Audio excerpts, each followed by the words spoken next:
Around the world, there are factories making everything from bikes to biscuits. With mega machines mass-producing and highly skilled workers handcrafting. They are the products we use every day, including tea bags. This factory makes 34,000 of them a minute. And the iconic lava lamp. But what's the secret behind their psychedelic shapes? Plus, what have we got here then? The traditional policeman's helmet. So sit back as we go behind the scenes on the production line.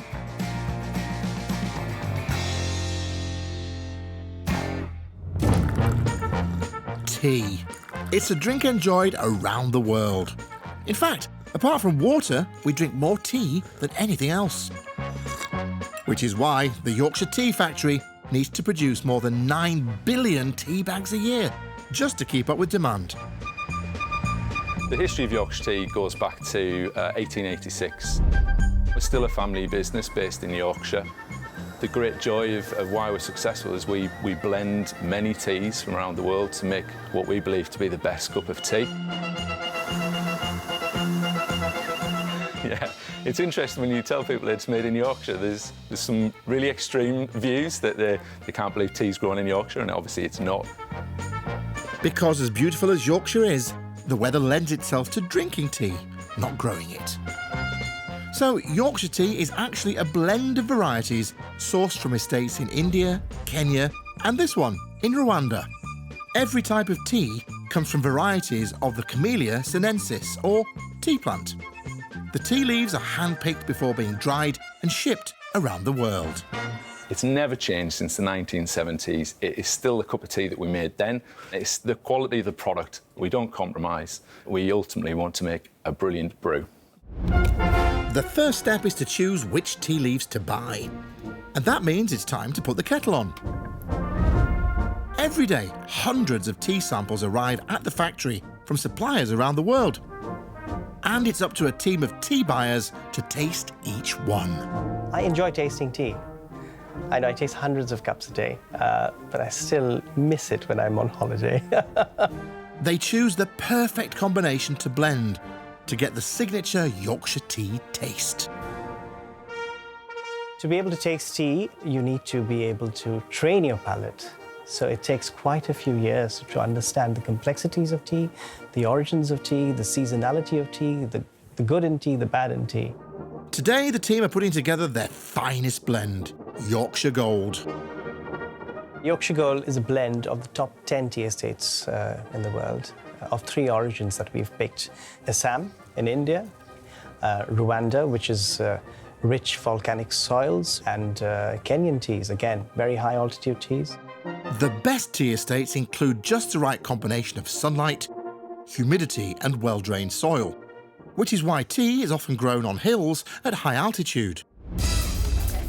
The buyers taste hundreds of samples a day. But Tony and the team don't make their own tea. For that, they call in the professionals. Action. Q, Mo and Adrian. I can't yet. We've got to time it for 5.5 minutes, else the won't taste right. Right, go on then, OK. Adrian's just preparing the tea. We've made some teas for you to taste. They've got to be timed for 5.5 minutes. And when that timer's up, there's another procedure which has got to be very precise. So we'll show you in 5.5 minutes, OK? Mo and Adrian are professional brewer-uppers. They prepare the samples for the tea tasters. And Mo has made over 1 million cups of tea over her 19-year career. Everything's got to be so precise because the tea buyers will know if the teas have been underweighed, overweighed, the milk's not right, and we'll have to start all over again. They're very particular, and that's our job to make sure what goes into Yorkshire tea is the best. Mo and Adrian stew each 5.6 gram sample for exactly 5.5 minutes in fresh, boiling hot water, which is key for a proper cuppa. Right, we're just going to milk the teas, and then they're all ready for you to taste, Tony. Brilliant. Well, we taste tea at double strength, and that's what you need as a tea taster. That's when you can pick out the attributes of tea. Tea made, it's time to taste.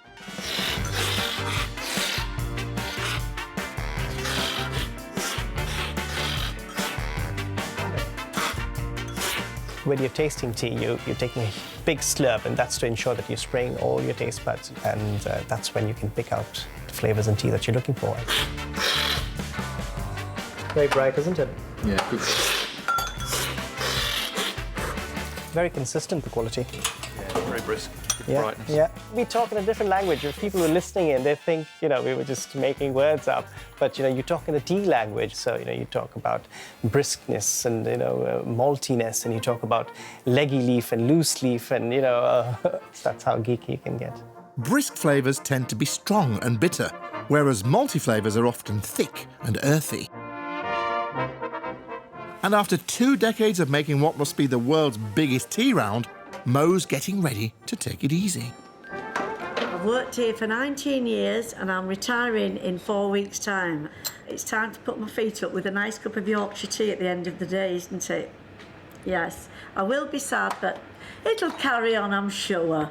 Once Tony and the tasting team decide what varieties to combine, the orders are placed with tea estates around the world. It can take up to 8 months for the tea that they have selected to arrive downstairs, ready to be mixed and packaged into tea bags. 24 tons of tea are delivered 4 times a day. Each pallet contains the right proportions of each tea variety, following the recipe set out by the tea tasters months earlier. And it's up to shift supervisor Rafal to get it blended into bags and back out the door in a matter of hours. Hairnets at the ready, everyone. Today we are looking at the production of the Yorkshire Gold. So it contains the teas from 3 top of origins, so from Assam, Kenya and Rwanda. It is basically a 1-ton mix. So roughly you've got about 320,000 of tea bags on this pallet. Heralding from Warsaw by way of Wakefield, Rafal has been converted to Yorkshire tea. Originally, I come from Poland. We do drink a lot of tea as well, and it's usually a black tea. The major difference between, obviously, Poland and England is the addition of the milk to the tea. I have to admit, I've tried several times. It's not my cuppa. There's a few theories as to why some people add milk to tea. Some say it was introduced to reduce the tea's bitterness, or to stop the black tea staining one's finest china. Back on the factory floor, the pre-weighed bags are being unpacked and loaded into the production line, ready for mixing. This is a slitting station where Sean slits every single bag and put the tea into our system. And the tea is being sucked through a bucket elevator onto a conveyor. So that deposit the tea into one of the 3 mixing drums. The drums gently turn the loose tea, combining the different varieties. It takes about 12 turns to nicely mix the components over, but not over-mix them, so you still got that niceness coming out of the blend. These machines are about 80 years old. We are in the process of upgrading our blending system. However, obviously we want to keep our heritage, so we're going to try to maintain them and keep them. The 3 drums take 14 minutes to mix a ton of tea, and 100 tons of tea are blended every day. Once the 12 turns are finished, we need to decant the tea from the mixing drum into our toad bin. And you can see slightly those funnels vibrating, that's tea coming down into a toad bin. It usually takes about 500 kilo each. And from here, it will be ready for production. Each of the lines are named after a Yorkshire river, so we can see Wharfe, Swale or Nit. The tea is being sucked using the suction unit through the roof into a tea bag machine on the factory floor.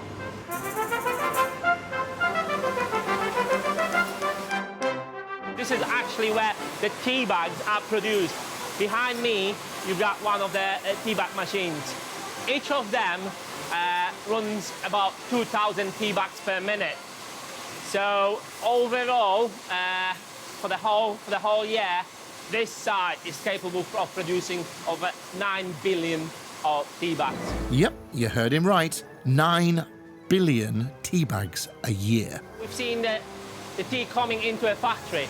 To turn this into a tea bag, it's roughly between 2 to 4 hours, and the product is ready to be dispatched.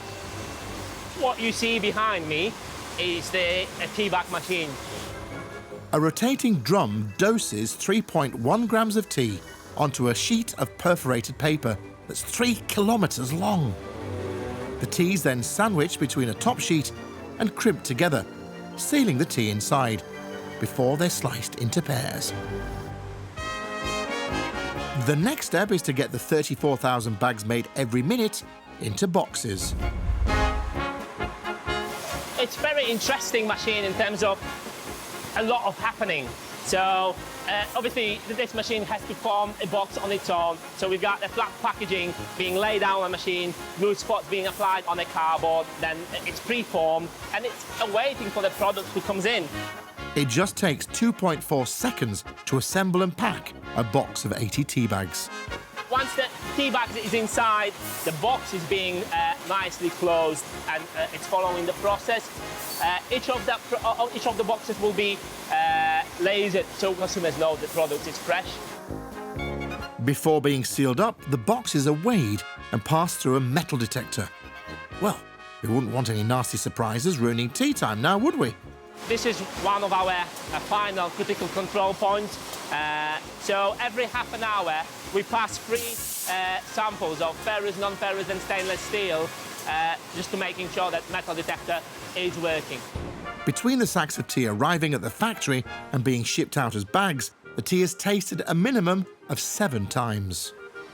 What's important is for us to make sure that the top quality of the products is getting to our customers.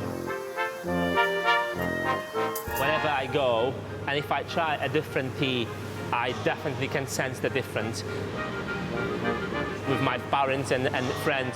Once they get this first cup, they don't want anything else. Ah, lovely.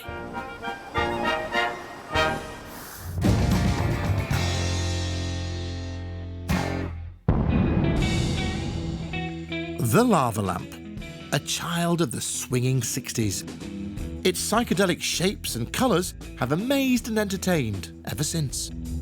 The beauty of a lava lamp is every bottle you buy is unique to you. It's a bit of British cultural heritage.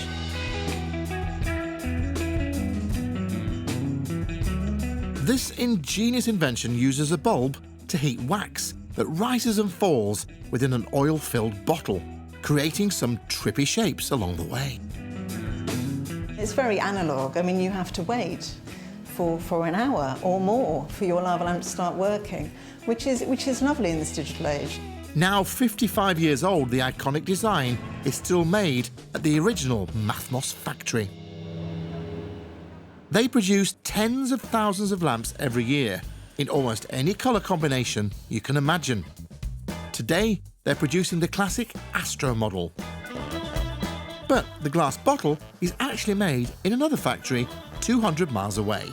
This state-of-the-art factory turns 50,000 tonnes of sand, soda ash and lime into 100 million glass containers every year, including 67,000 lava lamp bottles. And it all happens under the watchful eye of engineering manager Lee Rumford. Every piece of glass starts out its life as a grain of sand. We're currently stood in our main sand bay. We store the sand so that we can dry it so we've got the correct moisture content. We then take the sand and mix it with our other raw ingredients. Soda ash and lime are added to lower the melting point of the sand and to make the mixture insoluble. We put in some old broken glass, which we call cullet. We use broken glass because glass is 100% recyclable. So rather than using a raw material of sand, soda ash, lime, the glass melts much easier, so we save energy, we save cost, and we completely reuse and recycle the waste product. Of course, you can't make glass without a bit of heat. Actually, make that a lot of heat. At the heart of the factory is the 5-storey tall furnace. It uses enough gas to heat over 5,000 homes. Now we're in the furnace control room. Once we've mixed all our raw materials together in the batch plant, we then transport them into the furnace to be melted. The reason we're in the control room is as soon as we step outside of the door, we won't be able to hear each other at all. It's a very loud environment. The furnace blasts the sand, soda ash and lime, together with the recycled glass, into a molten mass. 200 tonnes of it every day. The furnace is approximately 1600 degrees at the top, and the glass temperature today is 1390 degrees as it's leaving the furnace. And with temperatures like that, it's not a case of flicking it on and off as needed. Our furnace here runs 24 hours a day, 365 days a year. It never stops. So basically we build the furnace, light it, put the glass in, starts melting, and we don't stop it again until we tear the furnace down to build a new one. And the furnace is just really a big bath, and it just flows naturally through and out into the working end and to the machines where we want to produce the bottles. The molten material takes 24 hours to course its way through the furnace, slowly cooling on the way. We bring the temperature down gradually. For the Mathmos Astra, we want to produce around 1150 degrees for our gob temperature. Gobs are chunks of molten glass that are cut to roughly the right size and shape of the finished bottle. Once we've got our glass to the correct temperature in the forehearth, we then force the glass through an orifice, and we get the right size, right shape and right weight of glass or gob that we need to form the Mathmos Astra bottle. That then falls just by gravity down into an IS machine. The molten glass drops 4 metres through the air to be caught by the IS, or individual section machines, waiting below. A row of these mechanical marvels uses compressed air to form the shape of the bottles. We drop first of all into the blank side of the machine, and we blow air from the bottom to form what we call a parison. The blank mould creates a parison, like a glass balloon made in the rough shape and size of the finished bottle. The parison is kind of Mathmos Astra shaped, but not quite.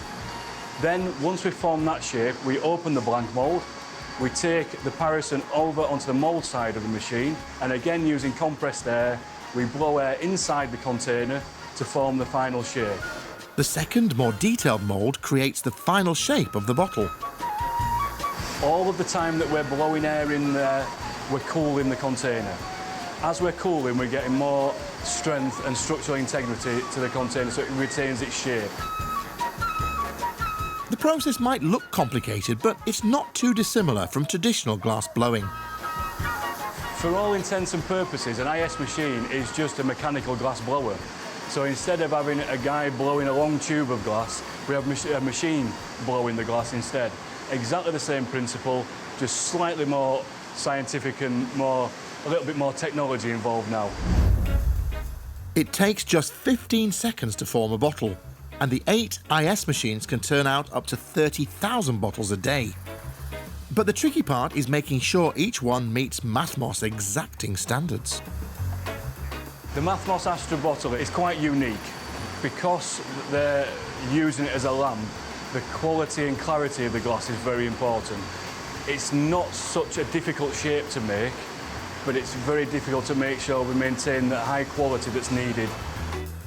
The key is combining the best quality raw materials at the perfect temperature for just the right amount of time, together with some eagle-eyed inspectors in quality control. Now we're in the inspection part of the process. The glass has been melted and formed, and now we need to check that it's good enough to go to the customer. Our best inspection there are still human beings. We do have some mechanical machines and some electronic machines for inspection, but we start off with a visual inspection on a viewing screen. It's looking straight through the glass with a backlight behind it, sometimes going across the black background, sometimes across a white background. It will highlight any cracks, any frizzles, any surface blemishes. The inspectors check up to 30 bottles a minute and reject those with the slightest defect. Any of the containers that the guys feel are not up to the standard are rejected into our cullet system. All of this is taken back and we remelt that in the furnace and use it again. There's absolutely zero waste from this point. We work very hard to reduce the number of customer complaints. We're quite proud of the products that we make, and we want them to be right the first time for the customer. So any returns, they are taken to heart by a lot of the guys here, because they do put a lot of effort into making it the best it can be. The bottles are then packed up and dispatched 200 miles south to Mathmos's factory, where they're met by Stephen Sharkey, or Sharky to his pals. The Astro is an iconic shape, and it's been made for 50 plus years now, and it's an amazing process. It's unique to Mathmos. Nobody else can make that bottle. And after another close inspection, the bottles are nearly ready to be filled with their special mix. The mix is made up of two key ingredients, wax and master fluid. But again, within those two ingredients, there are a number of components. The coloured wax is mixed with chemicals, which makes it denser than the surrounding master fluid at room temperature. When it's heated by the bulb, the wax becomes less dense, so it rises through the fluid. The surrounding master fluid is thick enough to suspend the wax without breaking its surface tension. At the top of the bottle, the wax cools, becoming denser, and sinks again. The fluid dynamics mean that no two patterns will ever be the same. Far out. With the glass bottle and mixed ingredients ready to go, it's up to lava lamp veteran Alan to prepare the coloured wax and master fluid. Alan's our mix master, and Alan knows everything you need to know about mixers, right? He's been here 25 years. There isn't anything that I can tell Alan not to do, and he'll find a way of doing it. Mix master Alan clearly knows his stuff. The worst case scenario is that I haven't done my job properly and that it won't work. That never happens, but there's always a first. The first step in filling the bottles is to inject the coloured wax. The wax is all ready to go to be injected into the bottles, but before I can proceed with that, I need to prime my wax pump out using hot water. Because I work with various colours, reds, orange, you need to make sure that the pipes are clean in case you get any contamination. So it's quite an important process. What I'm going to do now is to weigh the first bottle to make sure that I'm getting the correct amount of wax into the bottle. Too little will mean that the lamp would overheat. Too much would mean that it probably wouldn't work. With just wax in each bottle, Alan can then add the master fluid. What I'm going to do now is to push this crate up to the master fluid filling machine. Probably takes about 2 minutes to do a crate. In a day, about 150. This is taking shape nicely. You can see why it needs to go into the tank because it'll splash back when you inject the wax in. You couldn't sell it like that. So to get them up to scratch and to make sure there's no chance of the glass breaking, the bottles are given a long, hot soak. The temperature is between 70 and 72, just to make sure that there's no imperfections with the glass, any weaknesses, and also to actually melt the wax. So presentation-wise, you end up with a bottle like that, as opposed to one like that. Once the filled bottles have cooled, the fluid levels can be topped up. We're just making sure that the liquid level is above the cap, not too high, not too low. So we're checking, each one has to be checked.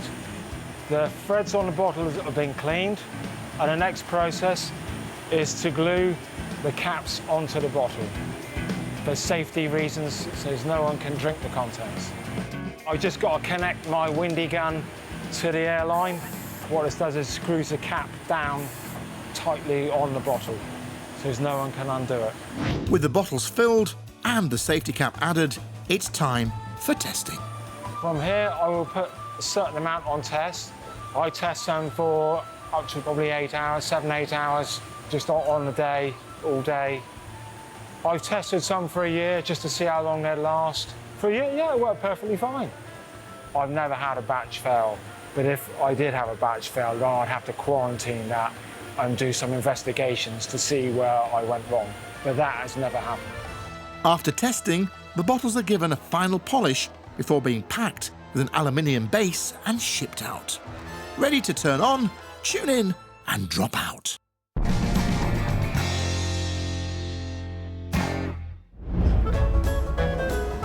Whether it's relaxing after a hard day's work or socialising with friends and family, millions of us enjoy a cheeky beer. It's a drink that's been enjoyed for thousands of years. And what started as a simple drink brewed with malted barley and hops is now a global industry producing 133 billion litres every year, including this famous family firm, Shepherd Neame. There's been a brewery on this site for a remarkably long time. So I'm the 5th generation of the Neame family to have the privilege of running this wonderful brewery. Chief Executive Jonathan Neame knows just how to quench our thirst. Our best known beer is Spitfire. We launched it in 1990. We launched it originally just as a one-off brew to raise money for the 50th anniversary of the Battle of Britain in 1990. It's a great classic, well-balanced British ale. The brewery produces nearly 7 million litres of Spitfire ale every year, combining spring water with malted barley, yeast and hops, in a process that's little changed since the Middle Ages. The ingredients are all sourced locally, including from beneath the brewery itself. This is the very start of the brewing process, where we're down right at the bottom of the brewery, next to our borehole. So we've been extracting water from the borehole for a couple of 100 years, and this goes down nearly 100 feet into the aquifer, and where we extract all our brewing water. The brewery sits above a thick layer of Kentish chalk that filters the 200 million litres of water it uses every year. We've got plenty of water down there. I don't think it's run out for 250 years or so, so I'm pretty confident we've got enough for the next few years. The next biggest ingredient is barley. And by the time it arrives at the brewery, it's been steeped in water to kickstart germination.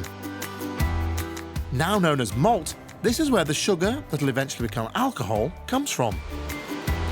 Malt arrives in large trucks or trailers and is offloaded into these silos where we store it until we're ready to batch it out into our brews. They use 5,000 tonnes of malt a year, and it all needs to pass through the malt mill. It's quite noisy in this part, so the next part of the process is taking the malt from the silos and actually crushing it in the mill. So we can see over here we've got quite an old shaker box up there, which actually sieve out any fine or large material from the malt, and then it falls into our 4-roller mill, which you can see below. So this mill is 50, 60 years old, so it's done a lot of work in its time. Once the malt's been crushed, it's added to the water, known as brewer's liquor, in steel mash tuns. I guess this is the start of the real brewing process, where we've got the vessels, the mash tuns behind me, which is the place where we're adding the crushed grain or the grist to the brewing liquor. And that allows the enzymes to really convert all the starch into sugars. The mash tuns are like giant mixing bowls, used to combine the malted barley with the filtered water. Each one holds over 17,000 litres, which sounds like a lot until you consider that's not even enough to keep the production line running for a day. The brew stays in there for around an hour and a half to complete all its processes and start that conversion of the starch into sugars. It's this sugar that will eventually form alcohol. We mash in at round about 65 to 66 degrees, which is round optimum temperature for all those enzymes to start their activity. After a nice long soak, the sugar-infused water, called a wort, is drained off. After the mash tuns moves on to the copper, where basically we're going to boil up the brew and add the hops at this point. Boiling sterilises the wort and stops the liquid becoming too sweet. Hops are then added, which give the beer much of its flavour. Hops that impart that bitter taste and also some flavour and aromas and it really complements the sweetness that you get from the malt. So it kind of balances and ends up with a really good balanced beer. Hops are a delicate cone-shaped flower that, luckily for Mike, are grown just down the road. Well, obviously we're in Kent, the Garden of England, but also the main hop-growing region of England. And so it won't be a surprise that we use a lot of local hops. Kent has a long tradition of hop growing. The mild climate and fertile soil make it an ideal location. Around 4 square kilometres are being cultivated today, but in its heyday, there would have been 50 times that. During the September harvest, tens of thousands of Londoners would cram onto trains and coaches to pick hops for weeks at a time. It was a welcome break from city life. Families often returned to the same farm every year for decades. And although today the harvest has been modernised, it still depends on teams of workers to pick the flavourful flowers and process them, ready for brewing. Back at the brewery, Mike's ready to add the dried hops to the brew. Every recipe has its own unique ingredients, and so every beer will have a different amount of hop charge. After boiling in the copper for 90 minutes, the wort is filtered before yeast and oxygen is added. And then it's pumped into these fermentation vessels. So we come to the next stage of the process, which is really fermentation. So this is really where the yeast does its magic. So the yeast, first of all, starts growing using the nutrients in the wort and some oxygen, but then it starts metabolising all those sugars and producing alcohol. It takes between 10 and 15 days to fully ferment the beer. As it ferments, it's Sarah's job to sample the beer, which turns out isn't as much fun as you'd expect. So Sarah will take the sample into the lab, and then she'll run it through some of her machines in the laboratory, and we'll check things like the colour and the bitterness. We'll check the present gravity. So they're the key things that we check to make sure that beer's absolutely spot on and perfect. Once we've got the perfect beer, we're then getting it ready to go to the next stage, which is either filtering it ready for bottling or into the cask process. If it's destined for a supermarket shelf, the beer is filtered to remove any leftover yeast before being sent to the brewery's own in-house bottling plant. First of all, we get the clean glass coming in, and the glass is actually rinsed and sterilised before it enters the filling machine. Now, this machine goes at round about 30,000 bottles an hour, so it's quite a fast process. And then each bottle comes off the filling machine and the cap is applied. And at that stage, the beer is ready for labelling. So we're here at our labelling machine, so one of our newest bits of kit, where they get applied with a front, a back and a neck label. Just so it has a double check, we've got a camera system on the labeller, which takes a photograph of every label to make sure that those neck body, front body and back body labels are in the right position. And this machine goes at around about 30,000 bottles an hour. So it's quite rapid and quite critical that you have it all set up. Otherwise you're going to end up with a bit of a gluey mess on here. The bottles coming off the labeller, it will travel on the conveyor around to the packing machine, where we'll either pack them into what we call a tray and shrink, so a cardboard tray with a shrink wrapping, or we could put them into a box formation. It's probably do around 50 boxes a minute and load it straight onto a trailer. So that goes straight off to our off-site warehousing. And across the way, beer destined for pubs is getting pumped into stainless steel casks. This way we put the beer into a cask, which ends up being pulled via a hand pump at the pubs. The cask beer, I guess, is the more traditional beer. So, as I say, it's unfiltered, it finds itself in the cask and kind of conditions itself in the cask. And that happens out in the actual pub down in the cellar. So you actually end up with a bright product. Then all that's left to do is the taste test. A nice creamy head. I'm starting to get some of those hop flavours coming through as well. So I think that looks just about a perfect pint.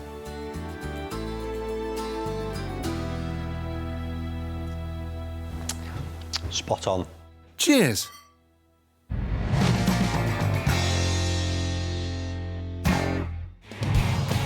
The policeman's helmet, synonymous with the bobby on the beat. Their distinctive shape makes sure the wearer stands out in a crowd. And the extra height provides additional presence in tense situations. They're warm, waterproof and practical. And CW headdress make them for dozens of police forces. 99% of forces are supplied by ourselves. They've been making headwear for 120 years. As you walk around the factory, there's a vibe, there's a coolness. It's not a traditional factory. We try and do things with a smile. Which must appeal to 25-year veteran helmet maker Richard. I've made a lot of helmets, thousands, tens of thousands, too many to count, probably. Custodian helmets, as they're otherwise known, are made from acrylic plastic that's been vacuum formed and then covered in wool. So this is the mould which will make us the comb-shaped police officer's helmet eventually. So the plastic will warm up and stretch over the top of this mould. Richard and the team make around 1,000 helmets a month, and the process starts with choosing the right mould. They're sized in centimetres to fit even the biggest bonds. The average size of a police officer's head is somewhere between 57, 58, 59. Generally a 58 is the ones we do most of all, I think. These hollow steel moulds dictate the final fit of the hat, so precision is key. We're going to put it in the injection moulder now. So the mould will go in. This is ABS plastic, which will now go into the injection moulder to implement the shape. ABS is a thermoplastic, meaning that it becomes soft when heated. That down, the cage comes down and is set for 3 minutes. The elements will warm up the plastic for the vacuum to stretch it over the top of the mould. It gets very hot, so that's why the cage is there to protect anybody from walking by and putting their hands in there because it can burn. The plastic sheet is softened by heating it to 95 degrees C before the vacuum pump draws it down around the mould, forming the shape of the helmet. Vacuum forming has been around since the 50s and is one of the simplest, most economical ways to mould plastic. And it needs to be, because Richard uses 7 tons of plastic each year. When the thing goes back and the vacuum takes the shape in, it looks very much like Darth Vader. It's claimed the early designs were based on the spiked pickelhaube used by the German army. They were first adopted in the 1860s to replace the stylish but even less practical top hats. So the mould is finished, the shape's there, so I'm now going to give it 3 quick whacks and it'll fall back out the bottom and then we can take it out. Loads of fun. There were 2 whacks, there's usually 3.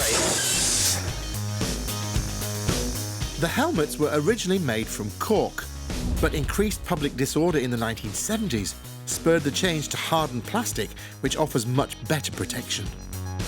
I'm now going to cut this plastic, the excess off, into the shape we're looking for. The machine obviously is quite loud, so I'm going to have to wear ear defenders and a mask for the particles.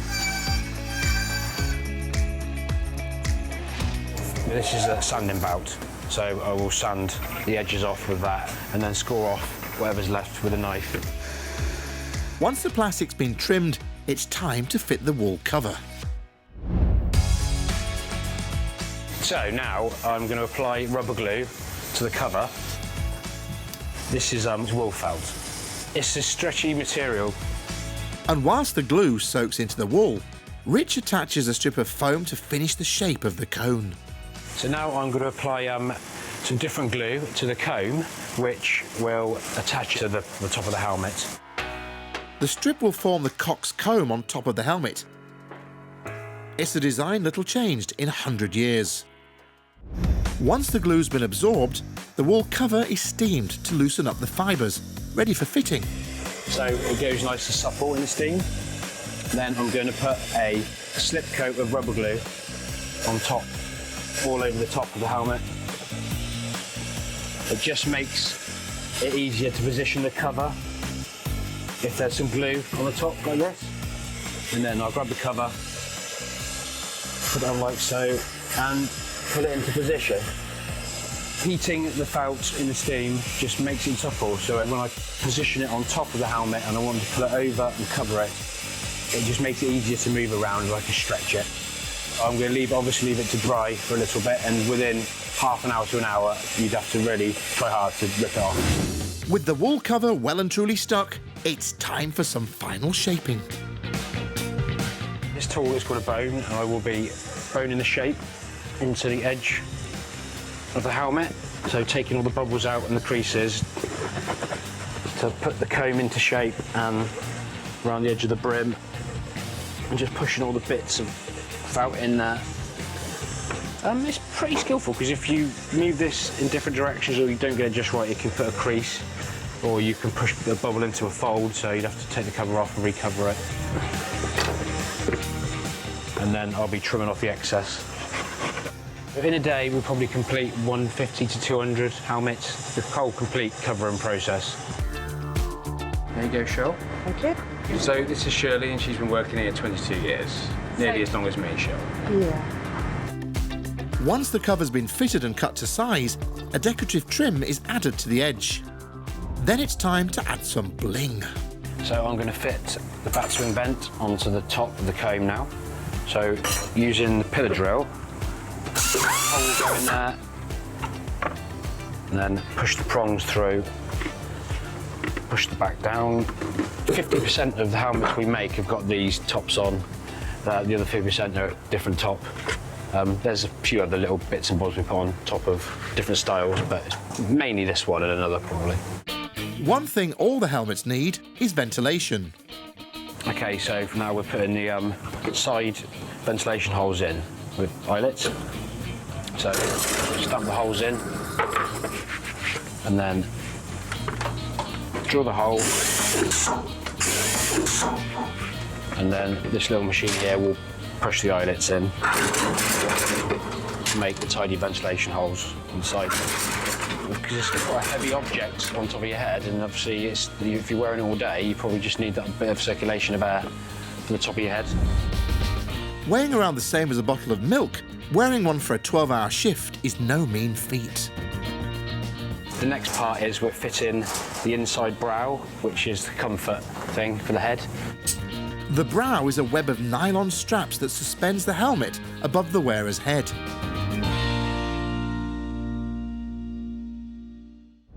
One of the last jobs is to add the silver badge, unique to each force. So the next part is the badge that goes on the front, the main part really, that everyone sees. Every force has different types of badges, different sizes, colours, shapes. So every force has a different style to their hat, which separates them from other forces, obviously. I'm now going to mark the prongs with chalk. Make the mark on the helmet. And it's pretty simple, really. Just put the hole with the drill. Fit the prongs through the 3 holes. And then give it a little tap to make sure it's finished off. I mean, they've got to fit for comfort and, they've got to look nice, but they've also got to be safe as well. Rich adds a layer of impact-resistant foam on the inside. These are cut here too, to fit every size of every helmet. So we'll fold these bits in, push it down. It's basically just foam, so it just sits nicely in there and comforts the head, I guess. It's a bit fiddly, yeah. I don't think they understand how handmade they actually are, like proper start to finish. It's all very personal and handmade, and quite difficult sometimes. When it goes to them, it's got to look nice and neat. From there, the hats are packaged and sent to forces around the country, ready to get on the beat.